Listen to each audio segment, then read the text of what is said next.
into the build, you are going to require the Jack Atlas conversion kit from week 6, as well as the Jack Cutthroat stock from week 3. So if you don't have these, get the challenges done for them. These are the ones I did, and it only took me like an hour or two.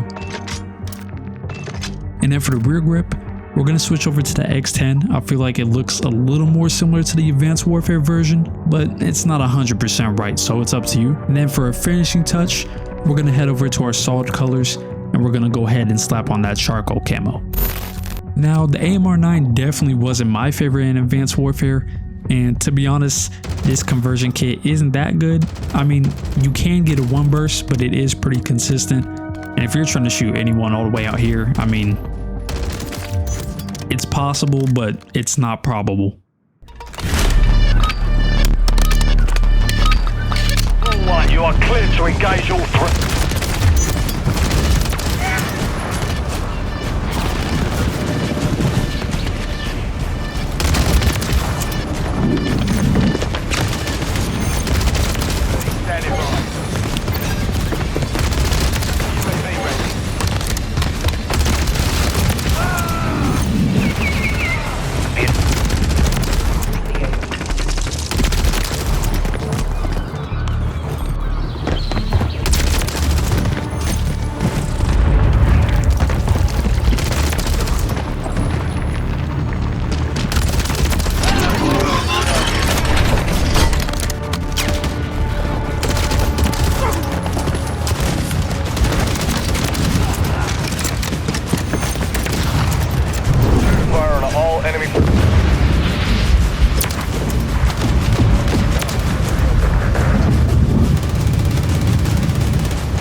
Let's start off with the stock, and for this we're going to be running no stock. It's going to make the recoil a lot harder to control, but we do get some pretty good movement and handling, so it might not be that bad. And then for the barrel, I was fighting in between the Ruthless and the Reckless 90. The Reckless is just a little bit too long, but then the Ruthless is also a little bit too short, so it's really up to you. I think I'm gonna go with the Reckless though, just because it helps out with the recoil and the range a ton. And then finally for the underbarrel, you're gonna wanna go all the way to the right, and we're gonna run with this WSP Liberator. It doesn't look 100% right, but it's definitely way better than everything else. But even without those attachments, honestly, it's not that bad for close quarters. I'm not even gonna shoot the other two targets because you're not gonna shoot at anybody that far out with the SMG. But with that no stock, our mobility is actually pretty good, so I don't know, I might be able to get tricky with this.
Now, I'm not trying to, attack the devs at Infinity Ward, but why did you make the scope look like this? Like, would it be that hard to have something like this? Is there a copyright issue we don't know about? Maybe it's trademarked actually. Let me not, be a dickhead about it. But like, come on guys, this thing is so ugly. After that, we're gonna give the barrel just a little extra length and throw on the 508mm rear guard. And then finally, just throw on whatever suppressor you want. It's really just your preference looks wise. I'm gonna go with the sonic suppressor just because it's my overall favorite. And finally, since we're in the mountains of Yamantau, hopefully I said that right, I'm gonna run one of these like brushstroke camos because they kind of give the impression of like a gun having snow on it. We don't really got no like actual textured camo that looks like there's snow on the gun, so this is the best we're gonna have to do. And if you don't have any of those unlocked, Snowstorm Digital actually works pretty well also. And then to copy the full loadout, I'm actually gonna run the crossbow with the explosive bolts. This isn't supposed to copy like the Black Ops 1 version, this is just a build that I think looks pretty good. Now, I don't know why, but the AUG slaps in Modern Warfare 3. It definitely feels like it's just as good as it was in Modern Warfare 2. The crossbow though, I don't know, can it actually one shot? Let's just go to the gameplay. Free for all. Eliminate the enemy. Follow them.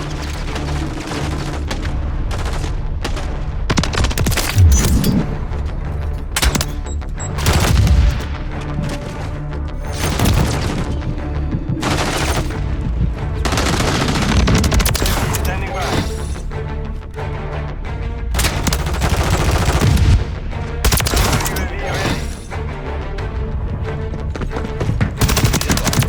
Exiting the AO.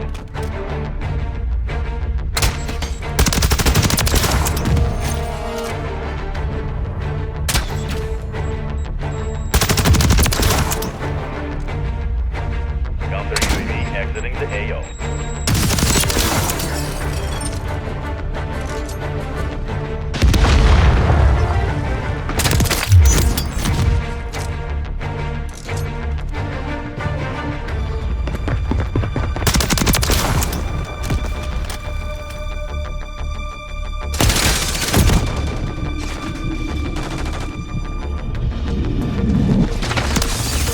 Propaganda ready to deploy.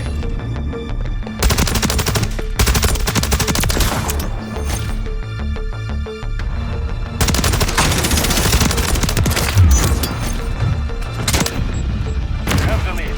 Keep it up.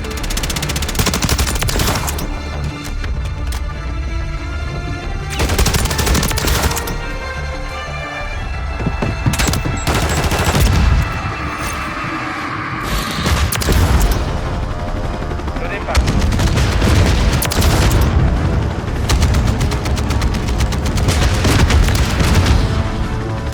That's out. Good hit.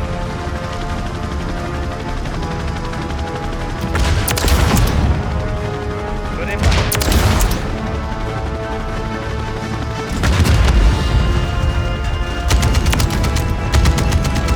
Hostile down. Mission time and cap over. Maintain the lead.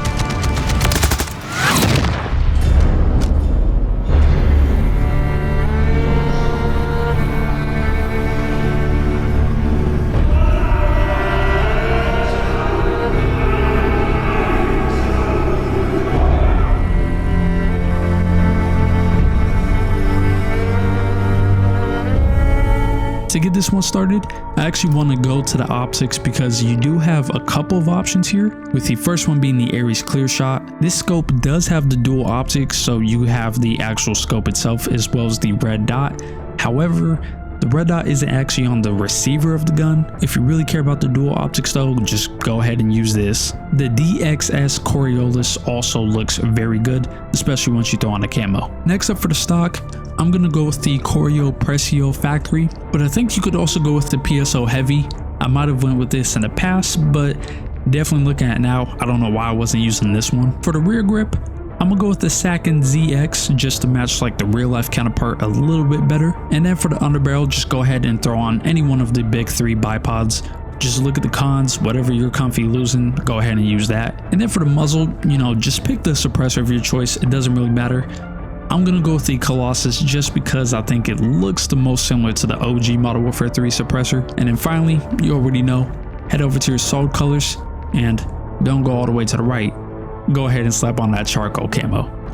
Now, as long as you don't have a skill issue with this gun, it's actually pretty good. It's a very consistent 2-shot headshot, but the recoil is a little hard to control, and if you're not hitting headshots also, this thing is gonna kill slow. However, it is a pretty good looking gun.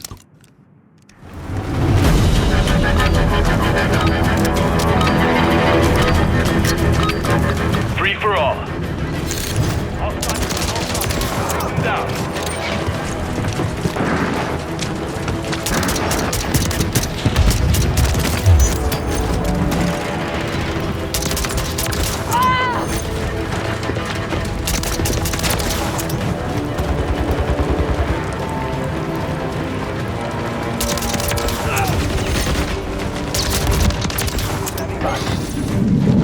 UAV orbiting. Hostile UAV.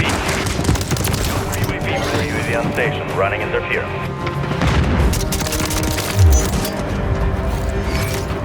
Be advised, UAV is exiting the AO.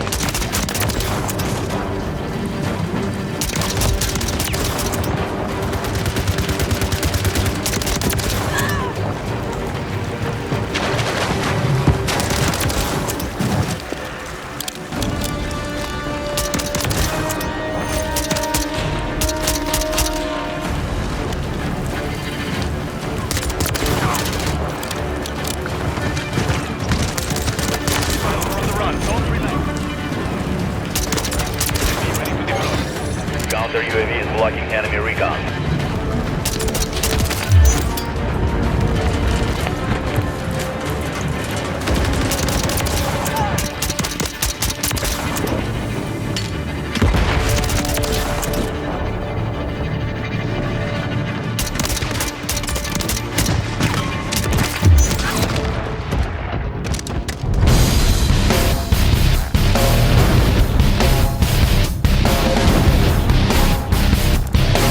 Real quick, I would love for someone in the comments to educate me on the difference between a PKM and a PKP, because I'm still learning about guns. I can't really tell the difference between guns that look very similar, but regardless, we're gonna make it look like the Pecheneg from Modern Warfare 3. And to start off, I'm deciding to go with this Reckoning 8 heavy barrel just to make, I guess, this part right here look a little more rounded. I don't really got a good word for it. After that, we're gonna head over to the magazine.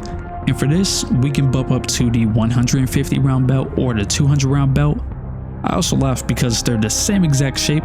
All they do is change the color and somehow it holds more ammo. There is one problem though, and that's the fact that the box itself isn't green, which is really disappointing. But I mean, just to be goofy, I'm gonna go with the 200 round belt. And then for the rear grip, you can pick like one of these 3 Kalashnikov style rear grips. It really doesn't matter. I'm gonna go with the demo just to help out with the recoil control. And then finally for the stock, we're just gonna put on this Ivanov heavy bluff just to modernize it a little bit and also get the color to match. Now this LMG is a chunky boy. It is slow, but it does hit like a dump truck. The recoil is very easy to control, and if you're somebody who doesn't play that much, you should have a lot of fun with this, but there is one drawback.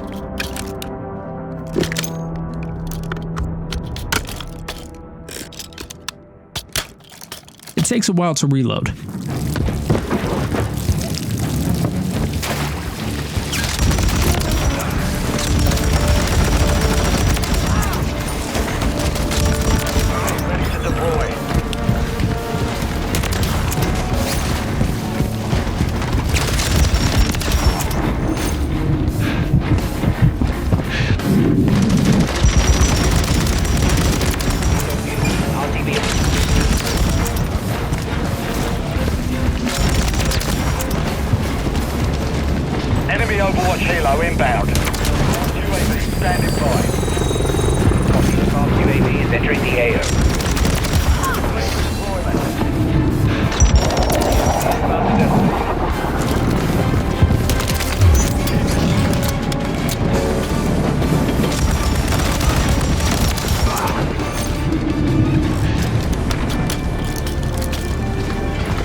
this entire class setup comes from the super homie JC Venomous, and when I say the entire class setup, I mean the guns, the lethals, the tacticals, the perks, everything. So first up, this is the M14 from Ghillied Up.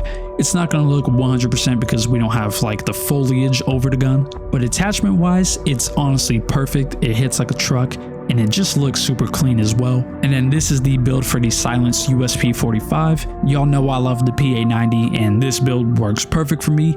And it also looks very clean as well. And then we're going to be running the ninja vest to stay stealthy, and also, I mean, look at my name, guys. The enhanced vision goggles to sort of be like the night vision from COD 4. The stalker boots to increase our strafe speed. And to stay stealthy, we also got the Ghost TV camo.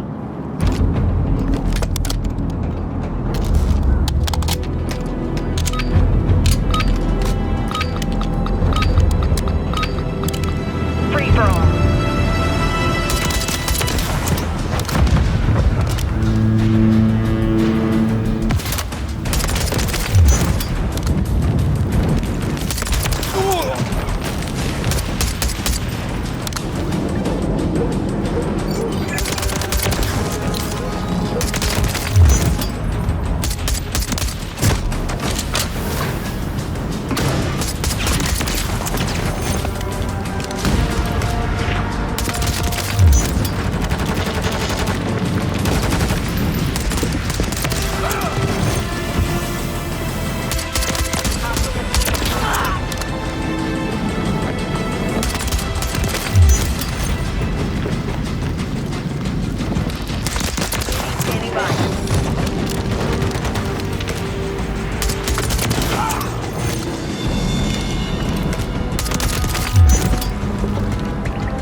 Using her. That's how it's done.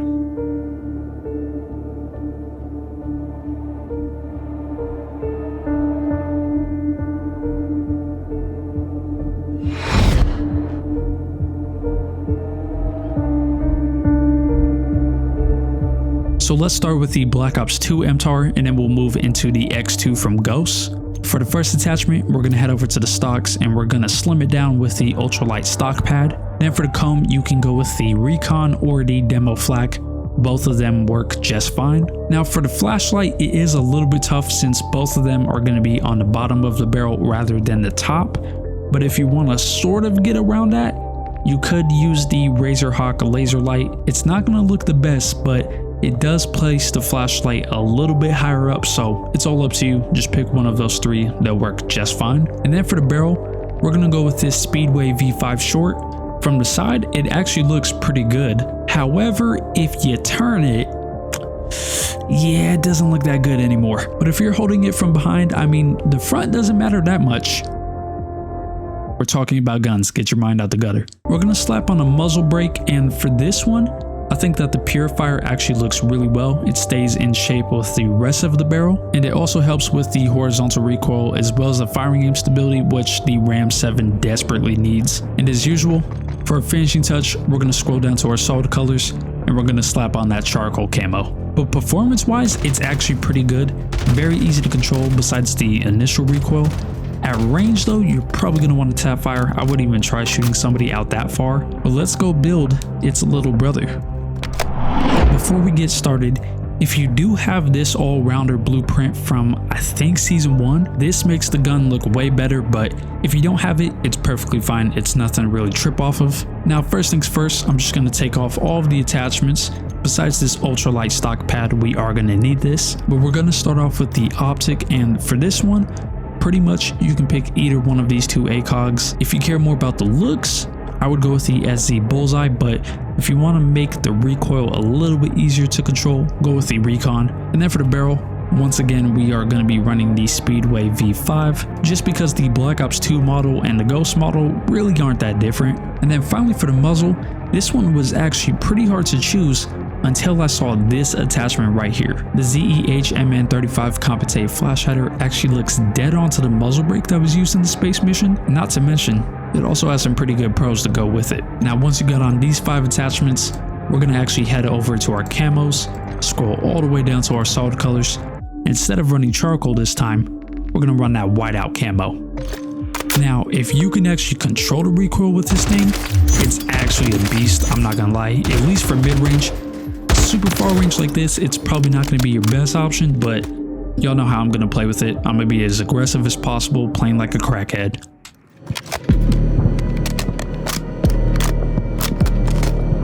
Yo, Ninja, love your videos, man.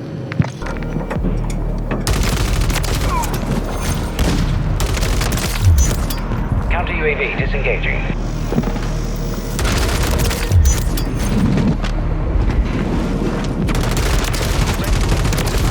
Counter UAV standing by. Counter UAV is being...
Copy.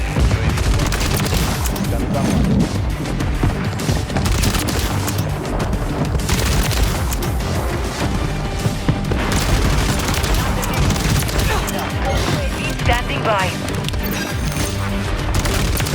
Exiting the AO.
Alright homies, before we wrap this up, I just want to say thank you for sticking around to the end. Also, I had a lot of people asking me what were the pistols I was using in the last hidden weapons video, so I'm gonna give you guys all of the pistols from then as well as the ones I used today. Now I'm gonna keep it real. Some of these look good and some look kind of stinky, I'm not gonna lie. But I actually feel kind of bad for not including him in the last episode, so from now on, I'll make sure to actually include them at the end. I think you can tell that the PA90 is my favorite. You know, there's definitely not any signs of that. But I want to give a huge shout out to the super homies. We got JC Venomous, K1 Shoe or Kishu, I'm not sure how to pronounce that one. Chris Lance with the Goku picture, the homie MCJ, and YeRG, who has also been super active in the Discord, as well as sending me a $2 super thanks, which I greatly appreciate, homie. That's awesome. We also just hit 1K on the second channel, so also another big thank you to you guys. That means a lot to me. And over here, I guess now we grind to 20K and then 25K, so let's get to work. But I love you homies, and as always, make sure to drink some water. Have a great day, and I'll see you in the next one.